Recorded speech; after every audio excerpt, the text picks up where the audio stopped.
Hello भाई, स्वागत है आप सभी को एक बार फिर से आप सभी के अपने यूट्यूब चैनल एग्जाम योद्धा भाई करमजीत में। दोस्तों, आज हम त्रिकोणमिति के पहले चैप्टर लेके आए हैं। आज एक मेरे पास डिजिटल बोर्ड तो नहीं है, लेकिन उम्मीद करते हैं कि आप लोगों को काफ़ी हद तक क्या पूरी समझ में आएगी। कहा जाता है कि आँखों में नींद तो बहुत है, लेकिन सोना नहीं है। आँखों में नींद तो बहुत है, लेकिन सोना नहीं है।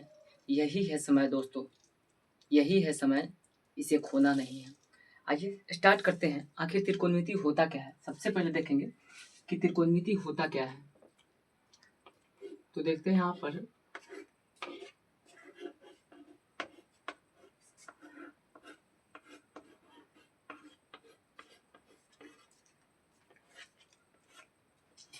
यह आपका त्रिकोणमिति क्या है? त्रिकोणमिति। देखिए यहाँ पर आपके अगर शब्द को हम तोड़ेंगे तो क्या होता है? शब्द को तोड़ने के बाद में यहाँ क्या हो रहा है? यहाँ पर आ रहा है त्रि। क्या आ रहा है? त्रि।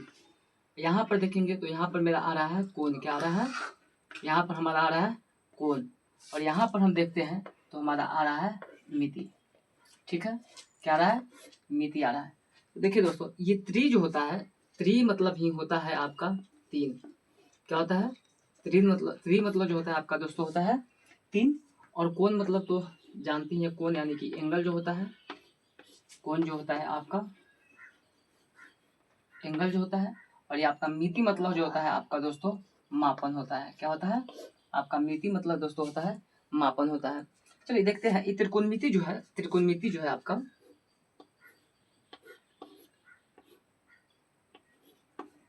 त्रिकोणमिति है दोस्तों, आपको ग्रीक भाषा का शब्द है। किस शब्द है? आपके ग्रीक भाषा का शब्द है। ग्रीक भाषा का शब्द है। देखिए अब त्रिकोणमिति जो है ना, त्रिकोणमिति जो है, सारे त्रिकोणमिति जो है दोस्तों आपके समकोण त्रिभुज पर आधारित है। यानी कि त्रिकोणमिति जहां भी होगा वहां पे आपके समकोण त्रिभुज आएगा। ठीक है, त्रिकोणमिति जहां पर होगा वहां पर क्या होगा? आपके समकोण त्रिभुज आएगा। तो आप लोग अपने बगल में एनसीईआरटी के बुक रखिएगा, या हिंदी मीडियम हो या इंग्लिश मीडियम हो, उससे कोई मतलब नहीं होता है। आइए शुरू करते हैं त्रिकोणमिति। चैप्टर शुरू करने से पहले कुछ थ्योरी है इसका। ठीक है, कुछ थ्योरी है, थ्योरी के बारे में हम बात करते हैं। क्या कहता है थ्योरी? चलिए देखते हैं। बताएं क्या है हम आपको कि त्रिकोणमिति जो है दोस्तों आपका त्रिकोणमिति क्या करता है? ये आपके राइट एंगल ट्रायंगल यानी कि जो समकोण त्रिभुज है, क्या है? मान लेते हैं कि ये आपका है एक राइट एंगल ट्रायंगल है। ये आपका राइट एंगल ट्रायंगल है। ये मान लेते हैं कि आपका ए है, ये आपका बी है, ये आपका सी है। देखिए फोकस करके रखिएगा, ध्यान दीजिएगा, एक बार में पूरा समझ में आएगा। डिजिटल बोर्ड नहीं है, कोई दिक्कत नहीं है। ठीक है, डिजिटल बोर्ड नहीं है, उससे कोई दिक्कत नहीं है। इस बोर्ड पर भी अगर ध्यान दीजिएगा, सिर्फ ध्यान दीजिएगा तो विश्वास दिलाते हैं कि आपके दिमाग के अंदर घुसा देंगे। तो आइए मान लेते हैं कि हमारा बी जो है, हमारा बी है। यहाँ पर बी क्या है? कोण बी जो है, इसको हम लोग कौन से नोट करते हैं? तो कोण बी क्या है? हमारा 90 डिग्री है। ठीक है, कोण बी क्या है? हमारा 90 डिग्री है। देखिए तो जो 90 डिग्री के सामने जो भुजा होता है, यानी कि 90 डिग्री के सामने जो भुजा होता है, इसको हम लोग बोलते हैं कर्ण। क्या बोलते हैं? कर्ण बोलते हैं।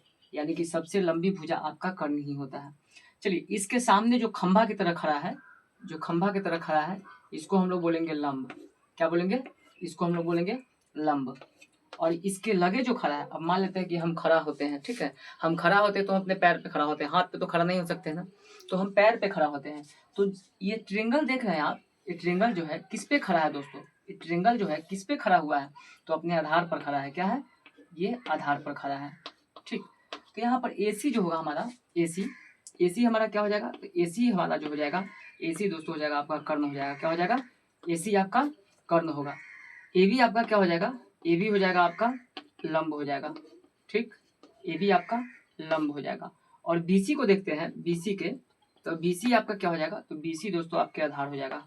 ठीक है, आधार कहता है ना कि जीने का आधार, तो वही जीने का आधार है। ठीक है, तो ये BC जो है दोस्तों आपको आधार हो जाएगा। इसके सामने सामने जो भुजा होता है, 90 डिग्री के सामने सामने जो भुजा होता है आपका कर्ण होता है। और ये खंभा की तरह जो खड़ा है, इसको हम लोग बोलते हैं लंब बोलते हैं। ठीक है, इसको हम लोग आधार बोलते हैं। इसको हाइपोटेनस बोला जाता है, इसको हम लोग परपेंडिकुलर बोलेंगे, और इसको हम लोग बेस बोलेंगे। ठीक है, चलिए देखते हैं अब कुछ और बात इसमें देखते हैं, कुछ और इम्पोर्टेंट फैक्ट देखते हैं। अब क्या होता है यहाँ पर? अब सबसे पहले इसमें जो होता है ना त्रिकोणमिति में क्या होता है, तो त्रिकोणमिति में जो दोस्तों आपका होता है, ये होता है एक आपका साइन थीटा होता है। क्या होता है? साइन थीटा होता है। साइन थीटा होता है और कॉस थीटा होता है। क्या होता है? कॉस थीटा होता है। उसके बाद में आपका टेन थीटा होता है। साइन थीटा, कॉस थीटा और टेन थीटा होता है। ठीक है, साइन थीटा, कॉस थीटा और टेन थीटा होता है।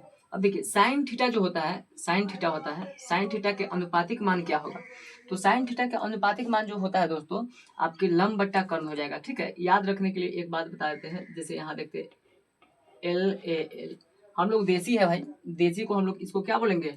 लाल, यानी कि क्या बोलेंगे? लाल। ए से हम लंब बोलेंगे, क्या बोल देंगे? क्या दिक्कत है? इसको हम लंब बोलेंगे, और से हम लोग आधार बोलेंगे, और हम लोग एल से क्या बोलेंगे? लंब बोलेंगे। क्या बोलेंगे? लंब बोलेंगे। कोई दिक्कत है? देसी है, देसी जुगाड़ लगाएंगे। तो और लाल, यानी कि हम क्या करेंगे? लाल, याद कीजिएगा, लाल बट्टा क का, क्या है? लाल बट्टा क का। ये जो हो जाएगा हमारा दोस्तों, ये हमारा हो जाएगा कर्ण, ये हमारा हो जाएगा आधार, सॉरी ये भी हमारा कर्ण हो जाएगा।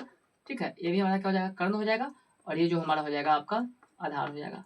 तो देसी है भाई, कुछ भी कर सकते हैं। ठीक है, अभी हमारा जुगाड़ देखिएगा ना, जैसे हम वीडियो बना रहे हैं, देखिएगा तो आप लोग भी हंसीगा। चलिए आइए देखते हैं।